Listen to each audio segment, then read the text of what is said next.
Di video kali ini, Ibu akan menjelaskan mengenai sel elektrolisis.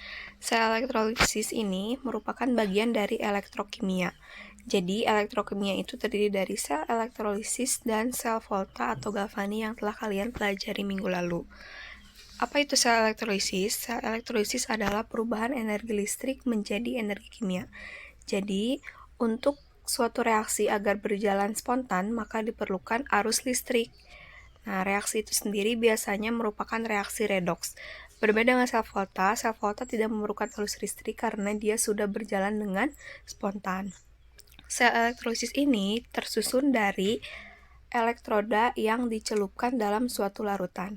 Elektroda itu sendiri terbagi menjadi dua, yaitu ada katoda dan anoda. Katoda ini simbolnya negatif dan dia mengalami reduksi, sedangkan anoda positif dan mengalami oksidasi. Untuk kalian agar mudah menghafal, di sini ada trik menghafal yaitu dengan singkatan K redoks. Jadi di sini K itu adalah katoda, R itu reduksi, D itu anoda, dan O itu adalah oksidasi. Jadi katoda itu mengalami reduksi dan anoda itu mengalami oksidasi. Reaksi sel elektrolisis ini terdiri dari katoda dan anoda, tapi di sini Ibu akan menjelaskan dulu yang katodanya. Nah, jadi di katoda itu apa yang bereaksi? Yang bereaksi itu adalah kation. Kation itu biasanya ada di depan suatu senyawa. Jadi contohnya kita di sini memiliki NaCl. NaCl ini terdiri dari Na+ dan Cl-. Yang paling depan itu apa? Na atau Cl? Nah, yang pasti Na kan. Jadi kationnya di sini adalah Na+. Selanjutnya, kalian harus ingat juga deret volta. Yang kecenderungannya itu semakin ke kanan, selnya semakin besar, menjadi mudah direduksi. Contohnya ini ada soal tentukan katoda dari larutan NaCl. Nah, larutan NaCl ini kira-kira dia mengandung H2O atau tidak? Nah, jadi pasti ya, kalau misalnya larutan ini pasti mengandung H2O. Terus di sini NaCl, tadi kan sudah Ibu kasih contoh ya, NaCl kationnya berarti Na+. Jadi kita lihat sekarang di deret volta. H2O dan Na itu lebih kanan yang mana? H2O di sini. Terus Na di sini. Berarti yang lebih kanan itu yang H2O. Nah, terus di sini ada kalian tulis katoda. Katoda ini kan diawali oleh huruf konsonan ya. Nah, K ini kan konsonan, berarti dia itu menghasilkan basa yang diawali dengan konsonan juga. B ya, basa. Basa itu adalah OH-. Kenapa bukan air? Kenapa bukan asam? Nah, ingat karena kalau misalnya H2O itu menghasilkan larutan yang dimulai dari huruf yang konsonan. Jadi basa. Jadi pasti dihasilkan lagi OH-. Nah, di sini kenapa 2? Karena H2O-nya juga 2. Jadi kita harus setarakan. H-nya di sini ada berapa? 2 kali 2 ada 4. Nah, di sini H-nya baru 2. Berarti harus ditambahkan 2. Nah, tulis H2. Terus di sini bermuatan. Di sini muatannya 2-. Di sini kan belum ada ya, belum ada ini ya. Nah, jadi di sini masih 2H2O. Karena dia di sini bermuatan 2-, maka kalian harus menuliskan 2 elektron. Nah, selanjutnya ada contoh soal tentukan katoda dari larutan HCl. Yang pertama, kalian tentukan dulu kation dari HCl. Nah, HCl di sini yang di depan itu ada H, berarti H+. Nah, sekarang lihat H2 dengan H itu lebih kanan yang mana?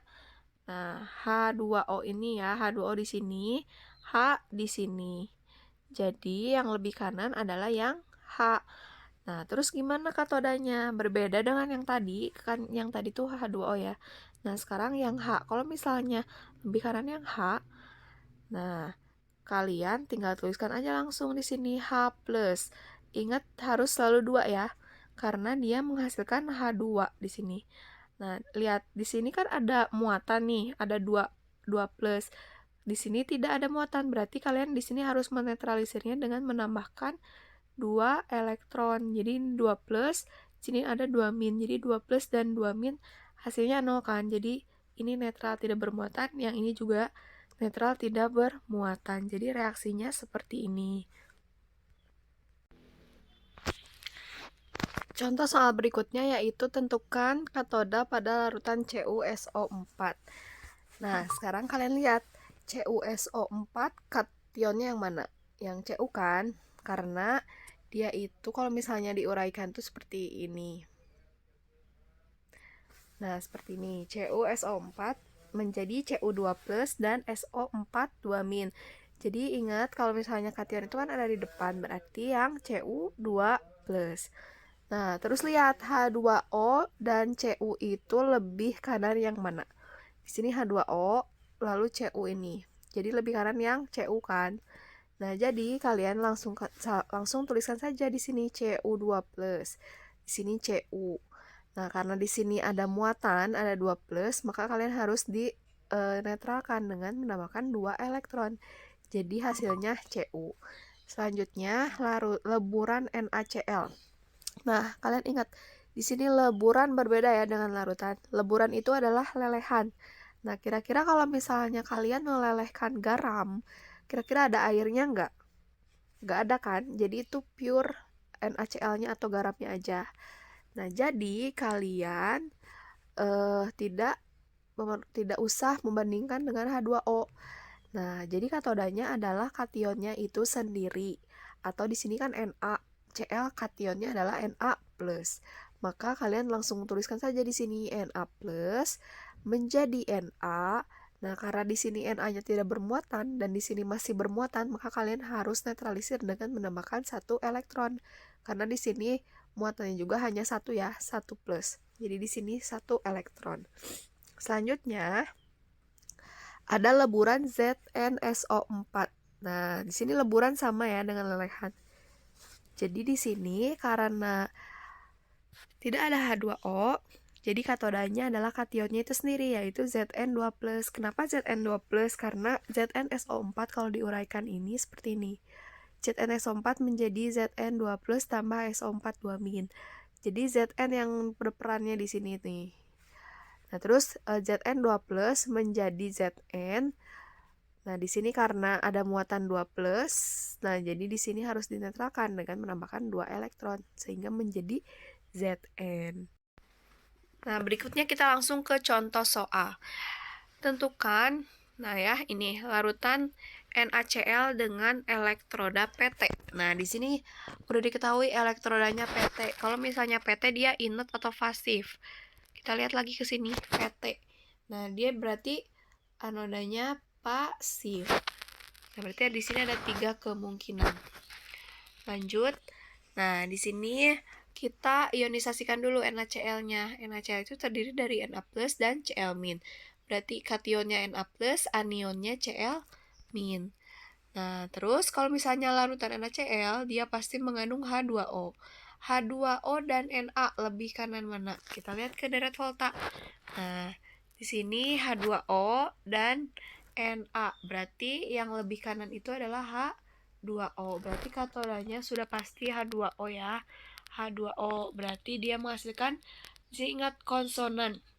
Berarti harus konsonan juga yang dihasilkannya itu basa. Nah, di sini basa itu adalah OH-. Nah, ingat untuk persamaan reaksinya pokoknya ini ya. Jadi kalian harus hafal. Selanjutnya di anoda. Anodanya di sini kita lihat anionnya adalah Cl kan.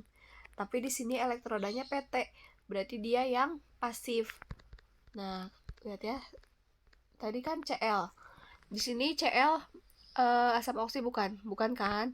Terus Cl ini ada mengandung OH nggak? Tidak. Berarti Cl- ini termasuk anion yang bukan nomor 1 dan nomor 2. Berarti anodanya itu anionnya itu sendiri. Nah, ini sudah ada Cl. Cl- menjadi Cl2 tambah 2 elektron. Maka langsung aja tulisin di sini 2 Cl- menjadi Cl2 tambah 2 elektron. Nah, ini ya, jadi Cl- itu bukan termasuk anoda nomor 1. 2, maka anodanya adalah anion itu sendiri. Selanjutnya, agar reaksi ini mudah ditambahkan atau dijumlahkan, jadi yang ini itu dikali 2 agar bisa dicoret dengan Cl yang ini. Nah, ini ya. Jadi suatu reaksi itu bisa dicoret kalau misalnya dia berseberangan. Maksudnya berseberangan dari si tanda panah ini.